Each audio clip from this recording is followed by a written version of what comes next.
Wonderful stuff. All right. So over the next 60 minutes, we're going to explore three fundamental concepts underpinning how to consistently generate new business. And first things first, just relax. There's nothing for sale today. So if you're taking notes, I suggest you write down what you can implement from what we go over.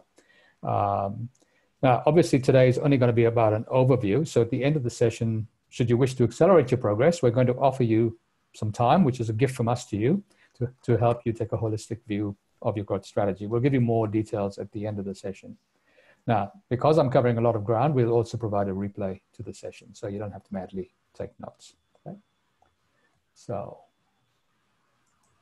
let's see how this works. There we go. So over the next, done that. So who is this for? Basically, this whole presentation is for professional services firms and consultants. You may be a financial service firm with like a financial planner or a stockbroker. You could be an accountant. You could provide SaaS services in the IT industry. A lot of our clients are property consultants and real estate agents, engineers, as well as leadership and executive coaches. The common denominator that all of these people have is that they all sell complex, often intangible, higher cost solutions, which are very often difficult to explain the value in terms that your clients go, yes, I get that, I understand the value, and I'm willing to pay for a solution. If that's you, just put a yes in the chat.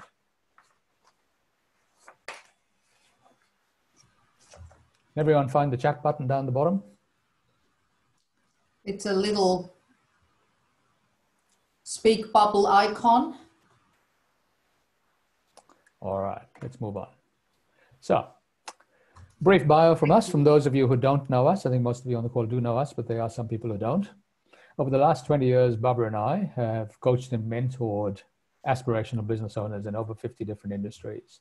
And having worked with everyone from solo consultants, small businesses to major multinationals, it allows us to bring a breadth of experience to the table. We know what works and can rapidly hone in on where organizations need to improve their marketing and sales systems, which all helps you, our clients, achieve the goals, be they making more money, having more time, achieving a level of lifestyle, and or giving back to your community. So whatever it is you want, that's our aim, is to help you essentially get there.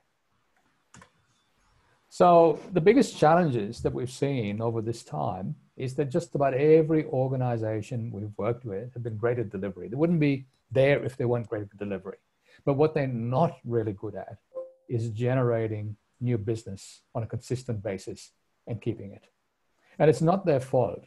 Most people get into business because they're experts in their field. And there's almost no emphasis on how to bring in clients, especially when selling non-commodity, high-end services, which are often intangible. You know, we see this a lot with coaches. We see this a lot with consultants, where it is difficult to explain what you do in terms that the clients actually understand. And what happens is that because of this, you can't communicate your value and stand out from the crowd, which then makes you a commodity in the eyes of your prospects. So why would someone choose you? And therefore you end up competing on price. Anybody have that happen to them? End up competing on price?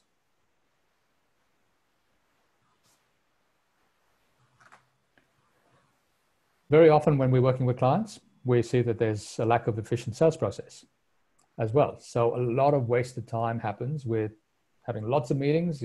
Before COVID, we would drive out to people. You know, this is the thing. You'd drive out, you'd spend time, you'd have a lovely conversation, and then nothing. They'd either ghost you or you would drive out there and you find that they're not even a suitable prospect. At least with what's happening with COVID is we can do more of this online and waste less time. But the whole point is to have an efficient qualification, prospecting qualification and sales process, which is something we're really going to get into.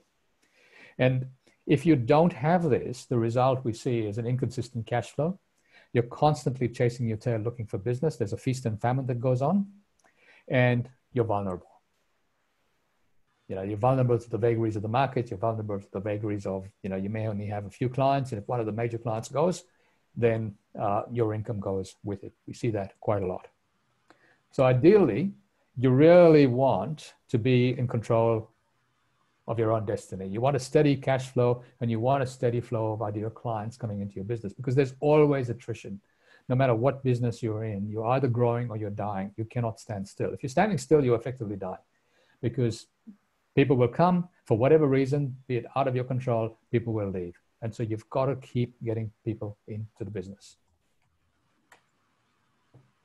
So let's look at how you stand out from the crowd. Everybody has competition. You know, there is nobody in business who doesn't have competition in some form.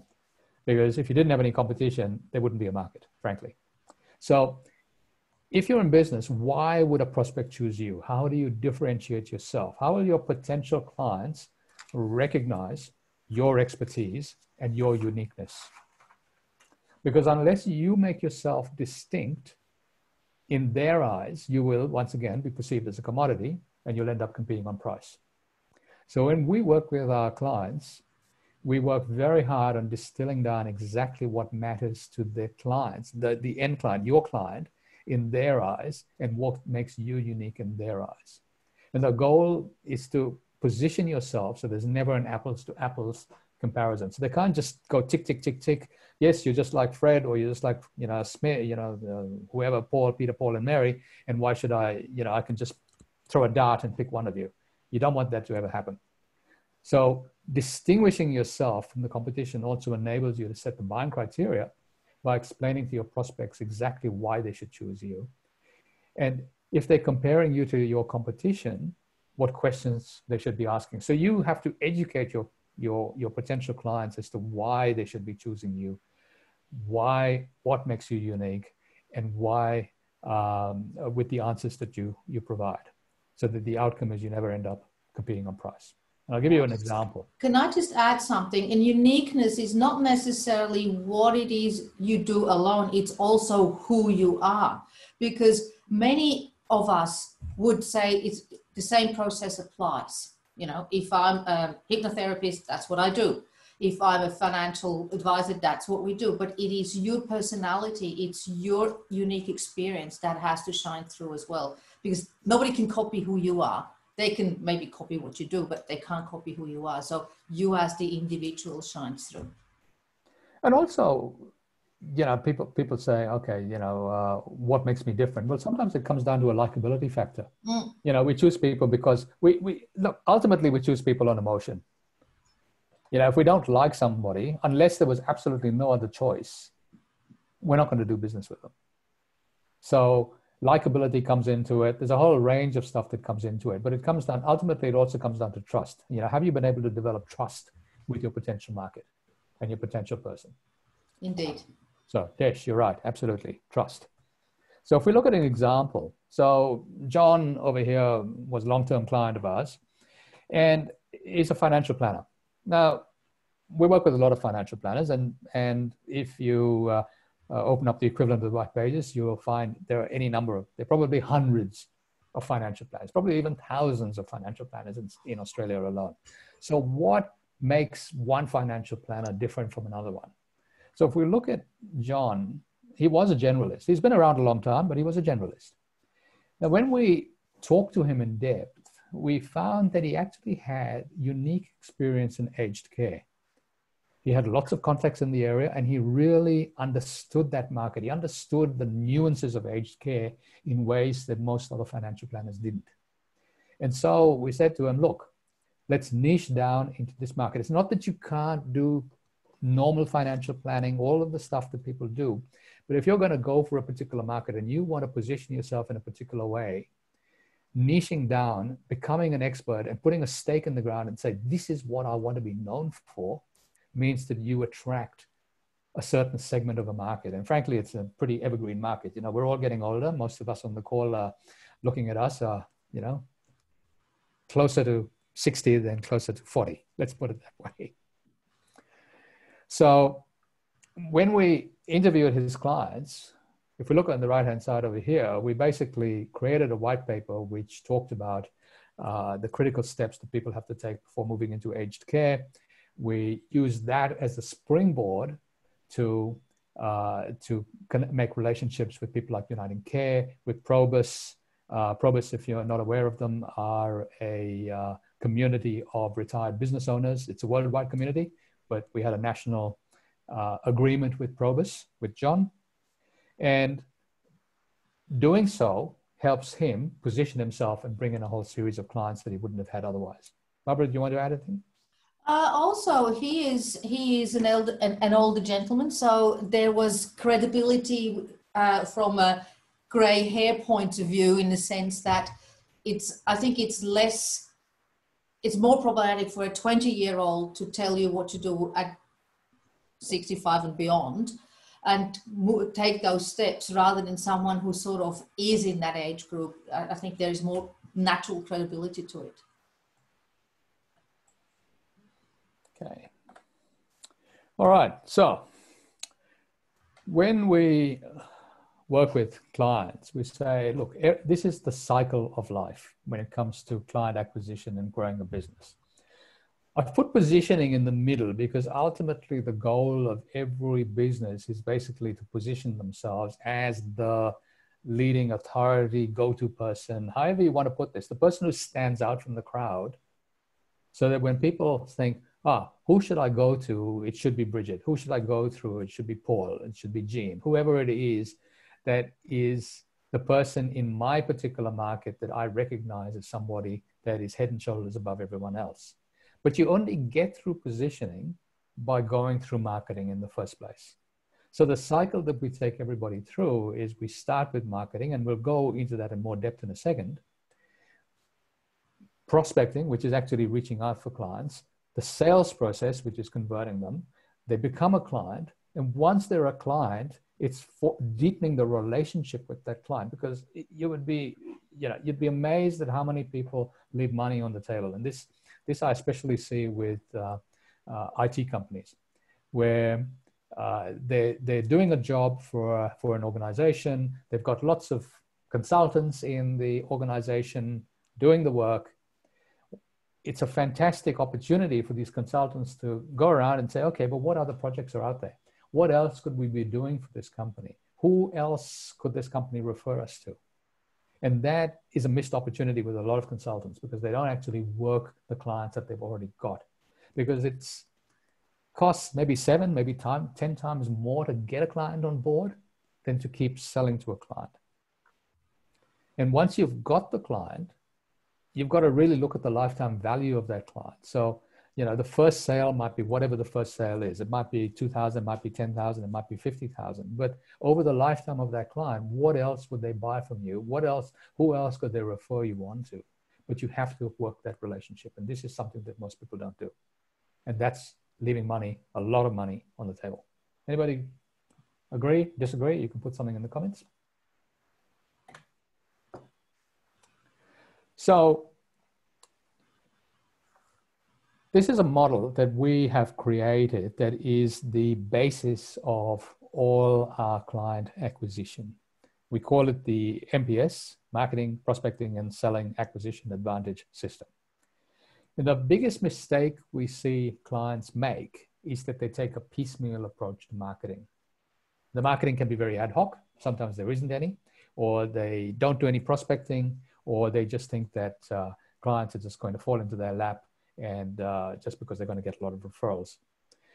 So to consistently generate new leads, you have to undertake all 3 of those circles: marketing, prospecting, and selling. So if we start with marketing, marketing is any activity which educates your prospects and encourages them to come into your orbit so that you can start educating them. And it raises awareness, and it encourages people to reach out to you. The problem is, not everybody is going to reach out to you. So prospecting involves identifying potential clients and actively reaching out to them and finding out if they've got issues, whether you can solve in their level of interest. So marketing is very passive, prospecting is active.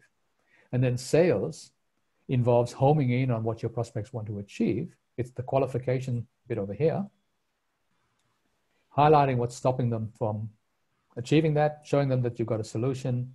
And done well, you allow your clients, your prospects to buy. It's never about pushing a sale onto them. So there are no pushy sales tactics. You can't actually sell anything to anybody. They have to want to buy from you. But the real power comes from the leverage of aligning all three of those circles. So if you align them, the marketing brings people in. It positions you as the authority in your space, making the sales process infinitely easier. It makes the prospecting much easier, because what you can also do is, with the marketing pieces and the collateral that you have, before you talk to somebody, you can actually send them some of that collateral and then follow them up with maybe a phone call or an email, whatever it is you do. So aligning these three things is a lot more powerful than trying to do one thing alone. Do you maybe want to go back and talk about the tumblers? Indeed. So each one of these things is like a tumbler on a safe. So if you think of the tumblers on a safe, each one of them has to be aligned perfectly to get the best results. If the marketing doesn't hit the right target, no amount of prospecting is going to help you, and no amount of selling is going to help you. So it's all of these things aligned make it a lot easier for you to actually get a result. So the demand triangle is the basis of everything that we teach when we're talking marketing and selling. So most of the clients, the vast majority of clients we work with, don't have a clear, concise message, and they can't identify a market segment that will resonate with what they have to offer. So to be really successful in business, you have to understand three things, and you must succinctly answer these three questions. What do you do? Who do you do it for? And how do you actually make money? And though understanding those three factors are the cornerstones of every successful business.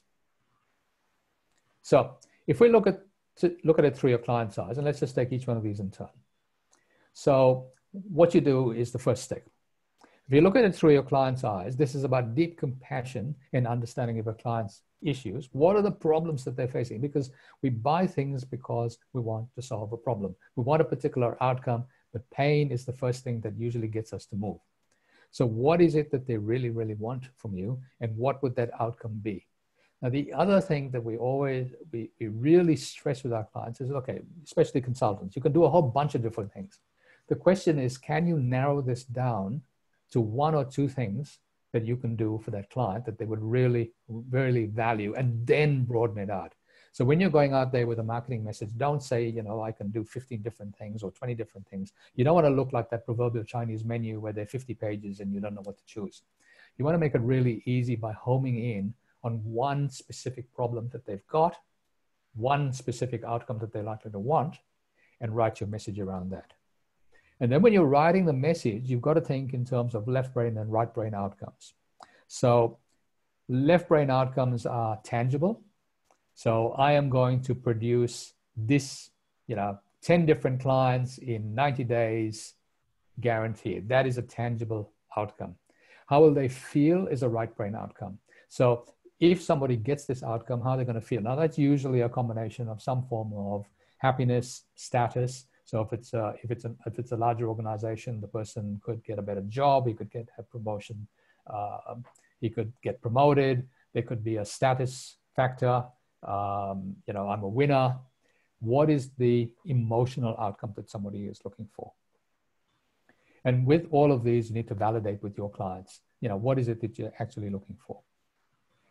The who for is also really important. So the demographic could be a location, it could be an industry, it could be age group. For instance, a demographic with one of our clients who's a stockbroker is that you need a minimum of $250,000 to become a client to invest. So that is a demographic. The psychographic is that they have to have how do they think? What are the values? What are the beliefs? Do those values and beliefs vibe with your values and beliefs? So in the stockbroker's case, for instance, they have to have an awareness of risk, and they have to be willing to take advice. If they're not willing to take advice, and that goes to most consultants, why would you want to work with somebody? When it comes to traffic, one of the fundamental questions I ask to people is, Okay, you say you want a particular type of person, and the classic I often come to is with financial planners, and I use them as an example because we do a lot of work with them. Is they say, we want to attract high net worth individuals, and I'm going, that's fantastic. How are you going to actually find these people, and how are you going to get your message in front of them? If you can't actually answer that question and figure out where these people are, what it is going to cost you to get in front of them, and how are you going to have the right message for these people, you're not going to have a hope in Hades of being able to actually do this. The conversion comes down to how many of these prospects do you actually convert into clients? And the whole thing revolves around the economics and the ROI, because you're spending money getting in front of people, you're spending money talking to people, prospecting, having sales meetings. What is the economics? What is the ROI of all of the spend and effort that I put in to getting a client? And then the next thing you need to obviously look at is, okay, it's not the first sale, it's also the lifetime value that comes into this. So you may spend, if the first sale to a client is say worth $1,000, but over their lifetime they spend $10,000, whatever that lifetime is, you could theoretically say that I'm willing to spend $1,000 on getting that client in because I know on average that they're going to spend $10,000 with me. So it comes down to knowing your numbers, which is something that most people don't know. And that's something that we really hammer in with our clients. You need to know what your numbers are. Does that make sense?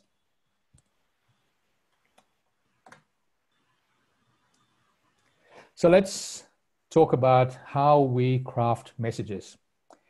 Anybody familiar with the format system?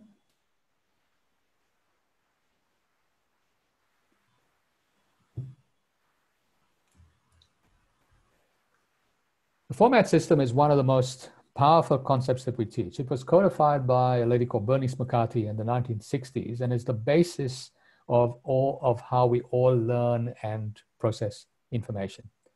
We use it in all our communication, both verbal and written. And using the format system ensures that you speak and write in terms that your prospects and your audience will relate to. And if you follow the system, it will engage far more people and have to come on the journey with you to becoming a client. So let's just talk about the 4 quadrants. The first quadrant over here is the Y quadrant over here. So the question is, when you're talking to somebody, there's a percentage of the population, it's around 25%. And now these are rubbery figures, it's not exact, this is not an exact science, but say 25% of the population is interested in why. Why should I be interested? What's in it for me? Why should I listen to you? Why should I give you any of my time? And unless you can answer that question right up front, they will switch off and they won't listen to anything else you have to say. Anybody here fall into that?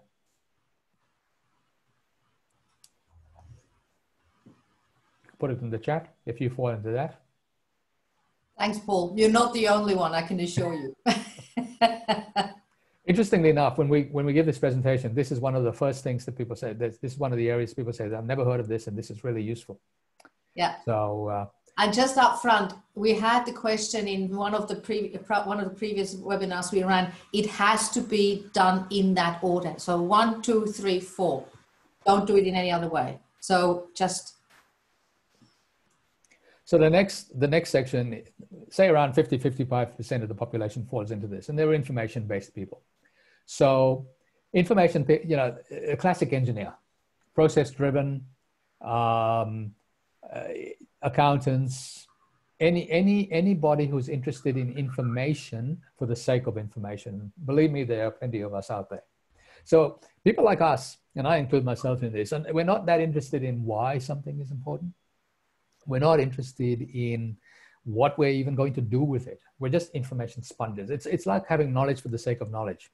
And the more that we get, the more, I don't know, important we feel, or the more something we feel. But the reality is knowledge is not power. Action is power.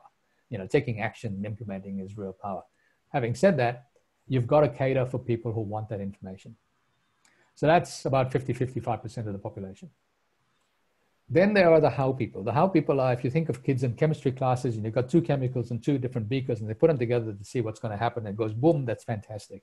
Or the people who take apart machinery just to see how it works.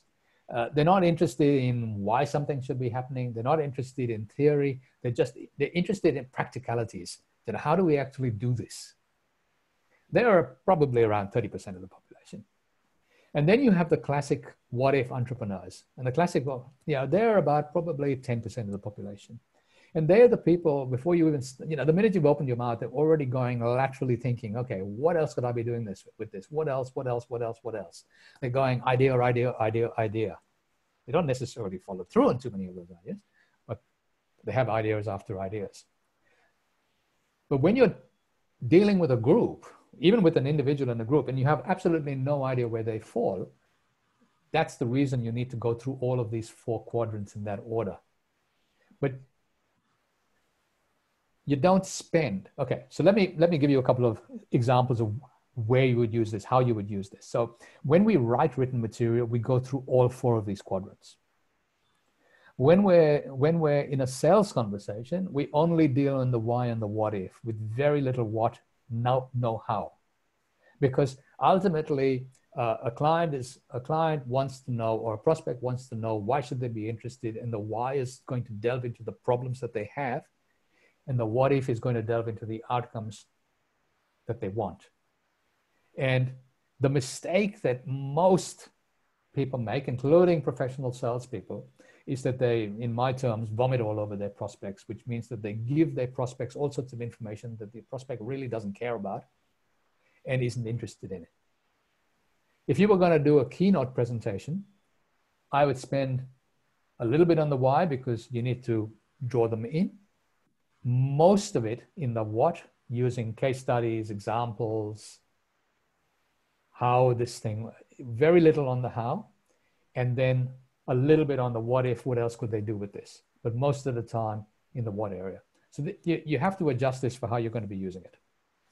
But I'll give you an example of a client. So in fact, he was just here yesterday. We taught this concept to him. Now he is a manufacturing consultant. He deals with Factory 4.0. And he used this system to, he used to create presentations, which took him took him 8 days to create a presentation. He got it down to 1 day using this system. And he said he now uses this as the bedrock of everything he does. And when he created the presentation, he was giving a keynote to a major conference. He got voted as the best speaker at the conference. Not only did he get voted as the best speaker, but he got an entree into a very large multinational that he'd been trying to get to, just off the basis of that. So it's really important that you use this particular format when you're communicating with anybody. So let's move on to demand generation. When we look at demand, if you look at the slide, the little green triangle, little pyramid up the top, those are the people ready to purchase. And they're a very small percentage of the market. People who are actively looking for something that you actually got right now. And if you put it in front of them, you showed them an ad, they go, fantastic, I've been looking for this all my life and I want to buy it, ka-chink, thank you very much, here's my credit card. But there's a whole section of people that are open to buying, but they're not actively looking unless you put something in front of them. So those are the orange people over here. Then you've got the whole blue section over here, which are not even thinking about it. They're indifferent.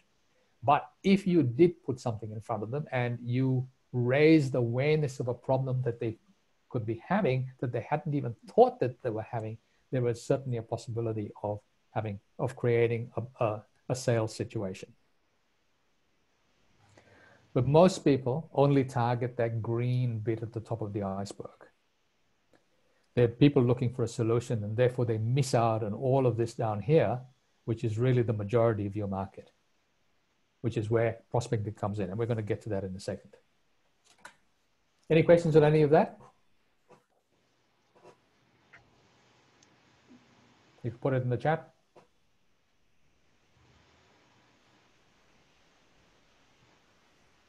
All right, so when we look at marketing and prospecting as two of those circles, so if we come back to here, we had marketing and prospecting, which is targeted exposure. Marketing is passive, prospecting is active. Marketing is designed to raise awareness, as I said, and attract prospects and educate them as to where you're the best choice. And it helps you keep your prospects engaged. And its ultimate aim is to position you as the obvious choice in your prospects' eyes. But as I pointed out with this, most people miss out on the majority of the market that is actually out there. So prospecting is active. Active meaning you actually decide who it is you want to target specifically. So it's not a pray and spray. Marketing, if you think, is like a shotgun. You're sending out stuff to all sorts of people and you're hoping that somebody raises their hands. Prospecting is like using a rifle. You pick a particular target and you reach out to that particular person and you start a conversation with that person. So prospecting is your marketing can support your prospecting, because when they've seen your marketing material, if you actually reach out to them, they say, oh, yes, I know who you are. I'm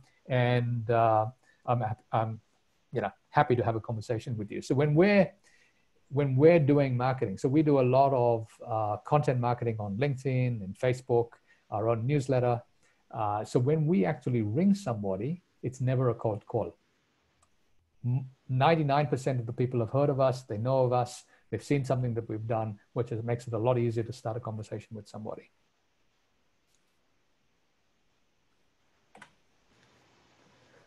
So when we use marketing to raise awareness, this over here, Attract High Value Clients, is a white paper document that we created a number of years, which has been responsible for a significant number of high value clients.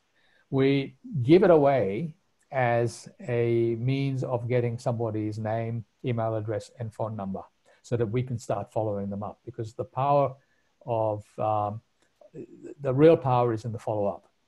And when somebody has downloaded this and I have spoken to them and they come over, very often I see they've highlighted sections of the document, they put sticky notes in, and they actually say, just off the basis of all of the value add that we've given them, they have already decided to become clients.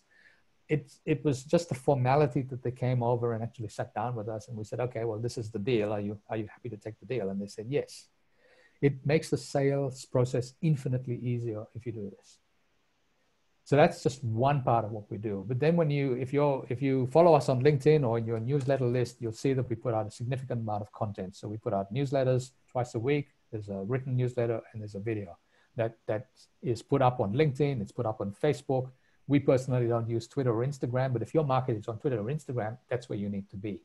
So all of this raises awareness so that one of two things is going to happen. Either your market is going to give you a call because they find that they're in that top little percentage of the green triangle where they're ready to do something, or if you follow them up and make a phone call, they will take the call, and then you can start a longer conversation with them. So when we prospect, we use a variety of different mechanisms. And the goal in prospecting is to just generate interest. And so we use the phone, we use LinkedIn, we use mail, physical mail, direct mail, SMS. We've even used fax. Believe it or not, even fax still works. Barbara, you want to talk about that?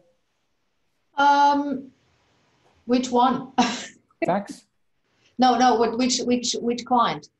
The talk about Kempi.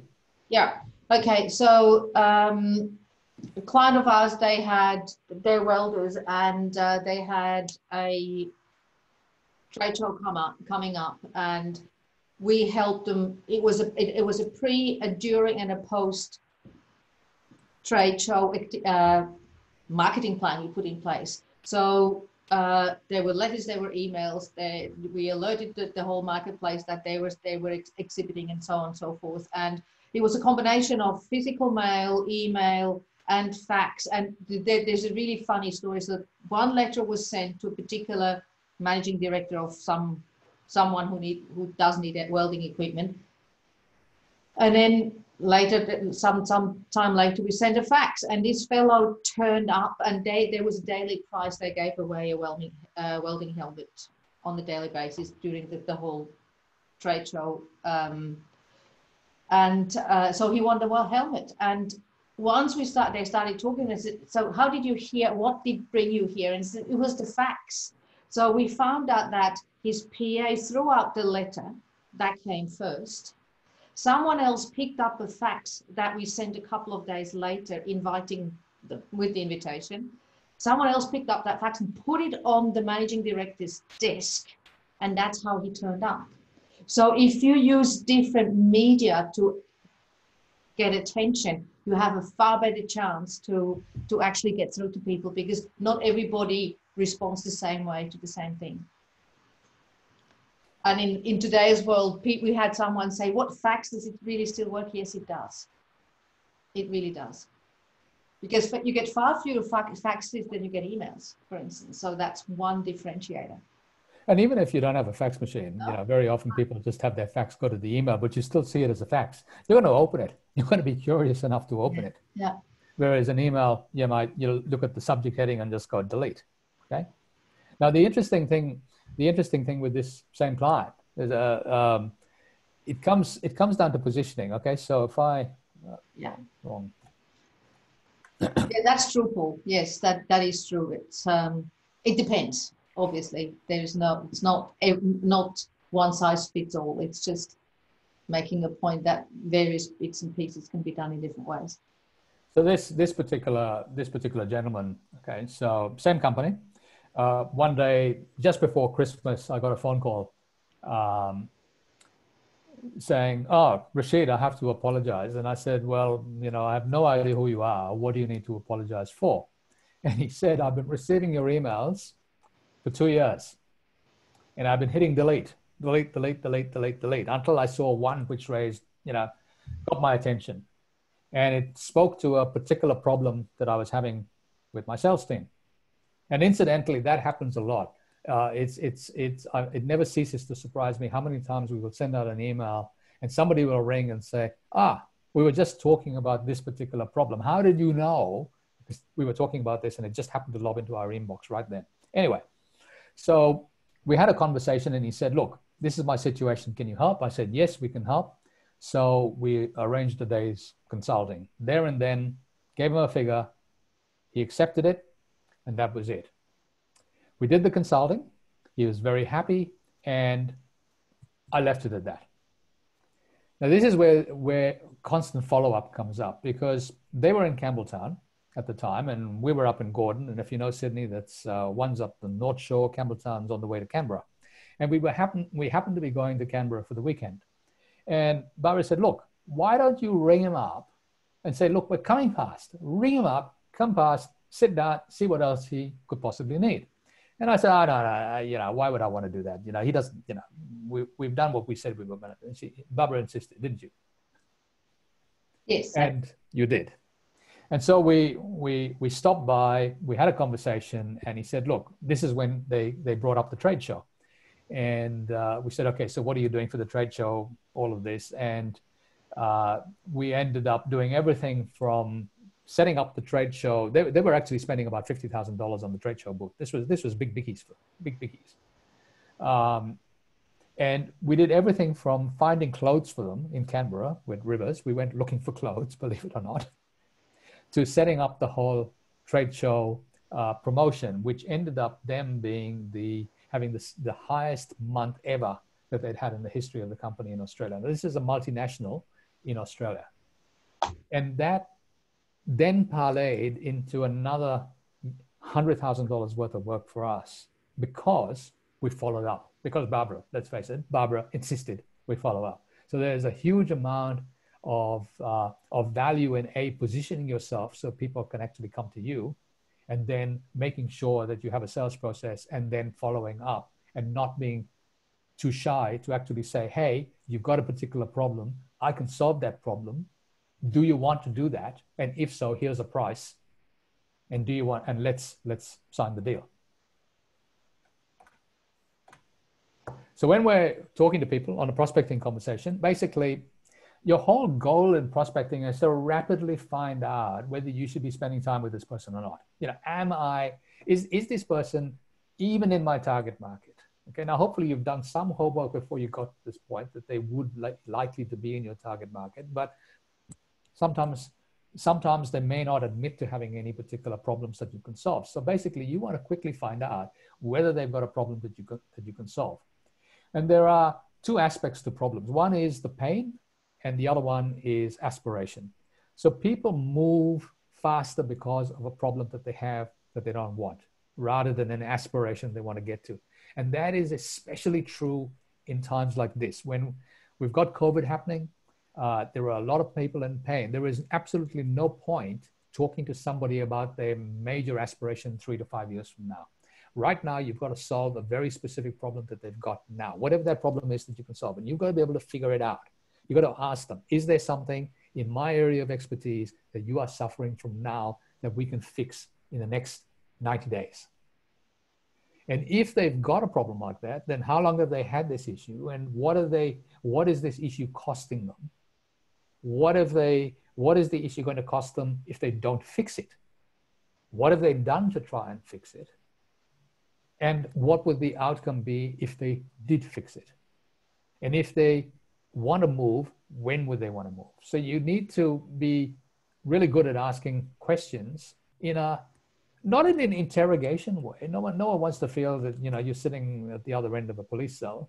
This is a conversation. But if you have rapport with somebody, then they are going to answer those questions for you so that everybody wins out of this conversation, because you are really adding value by helping them see that they've got a problem that they do need to solve. And the last E over here is the most important bit. You've got to figure out what is the emotional buy-in and payoff for them for solving the problem. Because if there is no emotional payoff, the chances are they actually won't take action.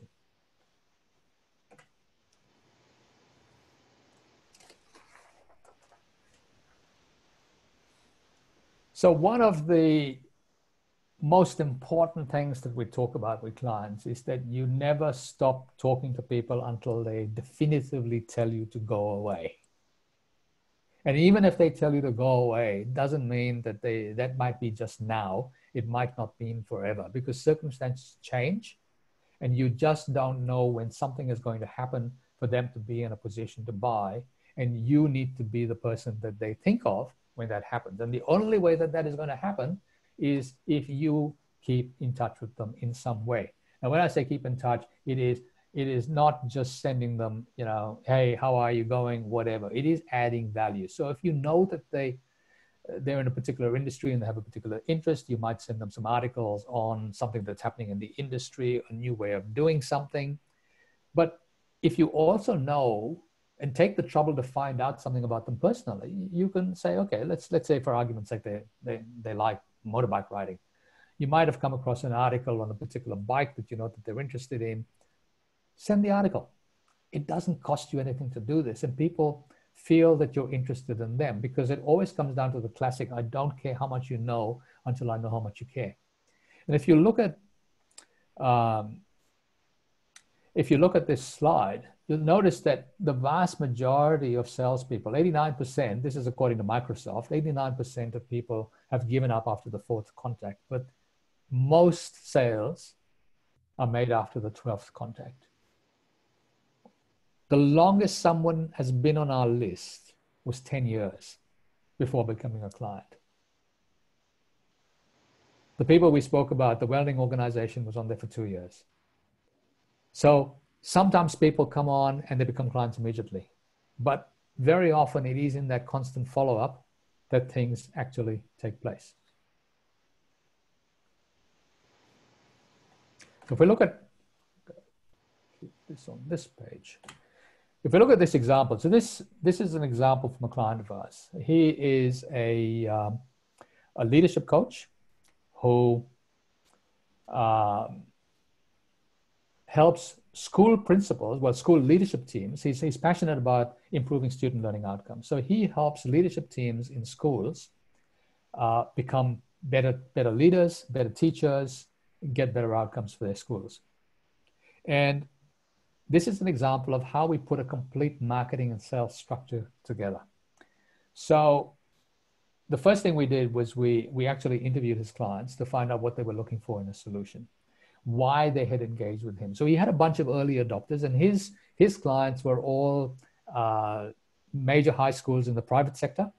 So large high schools in the private sector, mainly at that point in Victoria. But he wanted to broaden this out to the rest of Australia. And once we'd interviewed them, we used a methodology that we have designed called the Product and Marketing Alignment Canvas to figure out what he was doing and where it fitted in with what his clients actually wanted. So he's doing particular jobs for the clients. Did the clients actually value those particular jobs, or were there different things that they valued? And one of the first things that came out was that he had a one-year program, which he was selling for $25,000.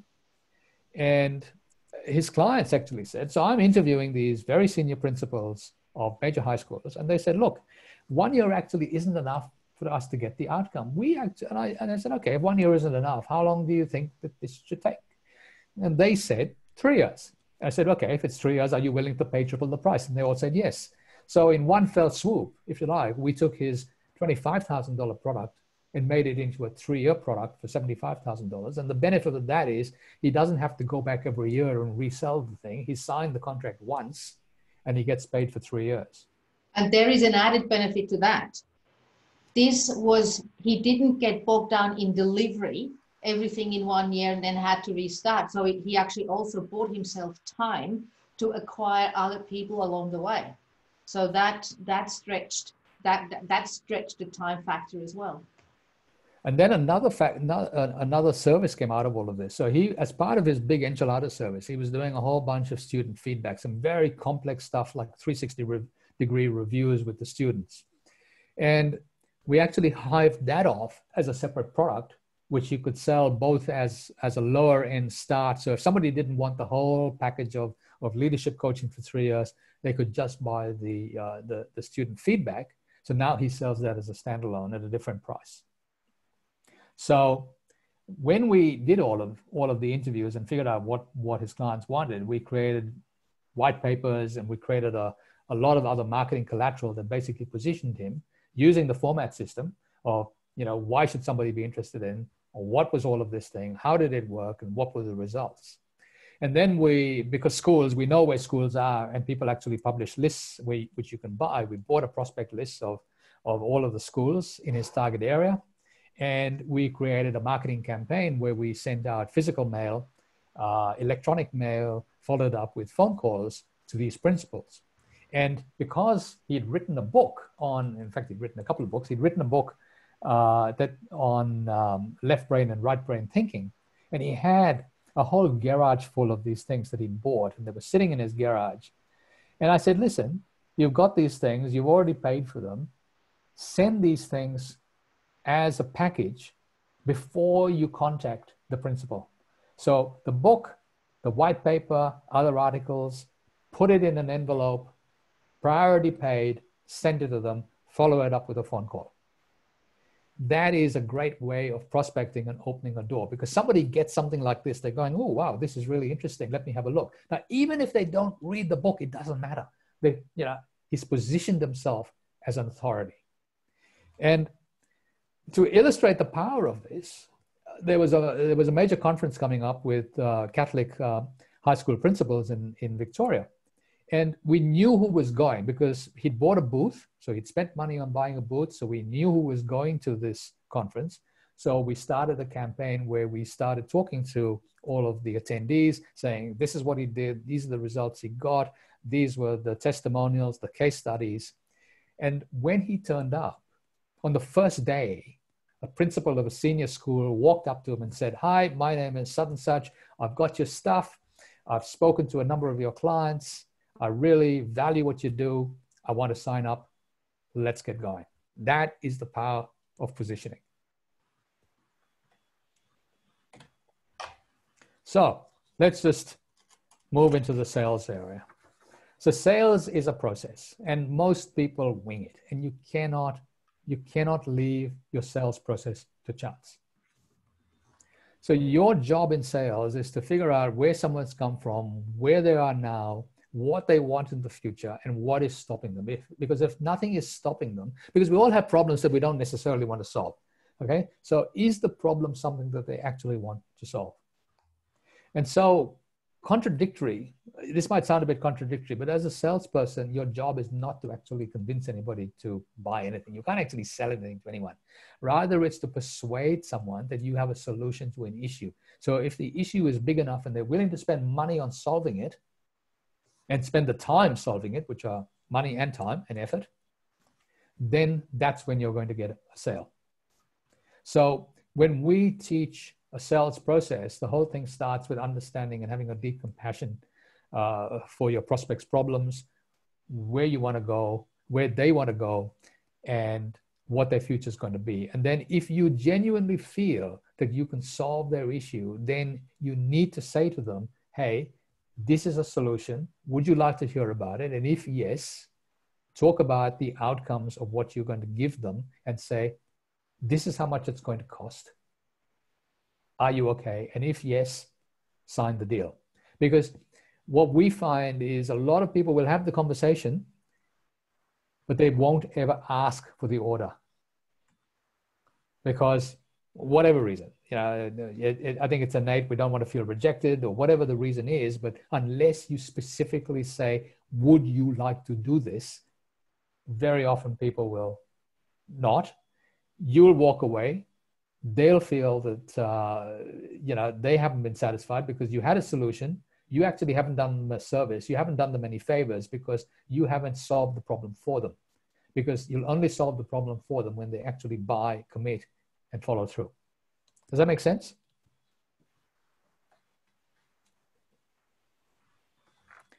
So here are some of the mistakes that we see people make. Number one is they wing it. They don't use a structure. So when we teach sales to non-salespeople and salespeople, believe it or not, as in professional salespeople, we say you provide the structure, the prospect provides the content, and we drill and skill people in the process. And we use the format system to stick to the why and the what if, and not go into the what and the how. And one of the issues is you have to be very clear as to what value you're adding and at what level of the organization, because very often we go into process. So when we were talking to, say, the manufacturing consultant, his natural inclination would be to go into process, and he would be talking to plant managers rather than the owners of the factory, rather than the boards, because the plant manager can't make that sort of decision. It's who can make the decision is the person that you need to be talking to. And very often people sell at too low a level.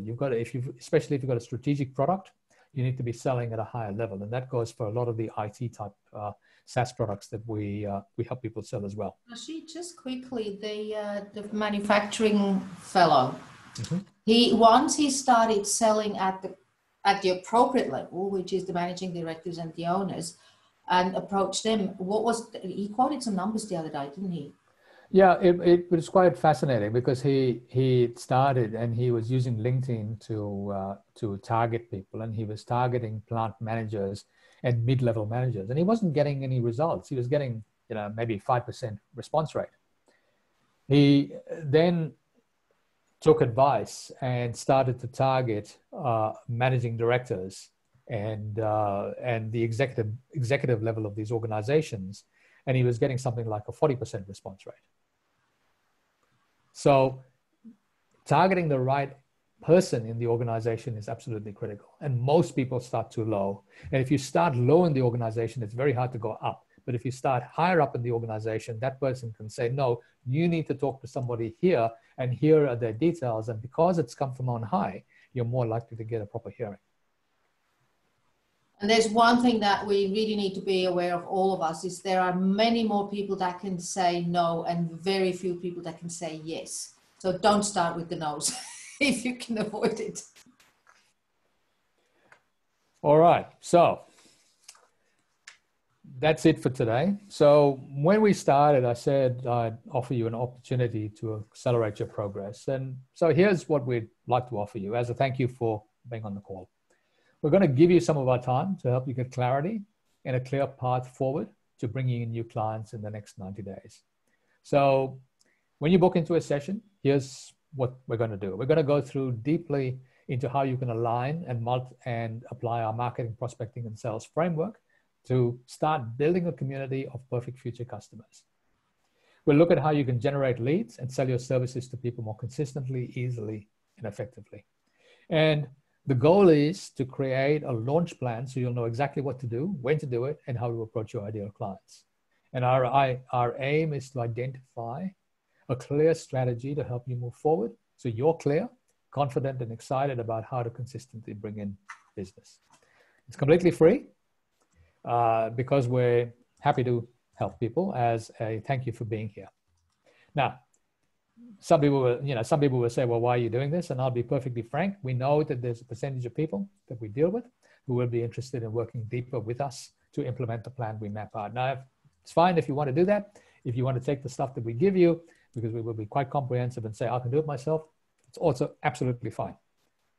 So either way is no problem, but I'd rather talk to you and say, okay, yes, I can give you some advice, move you forward, than not talk to you and not do that. Is that fair?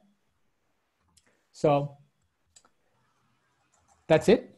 If you'd like to book a call, by all means, go to the link or give me a call. That's the number over there. In any case, we will follow all of you up just to see how you're going in the next few days. So that's it. Any other comments? And I'm more than happy to hang around for a few minutes and answer any questions.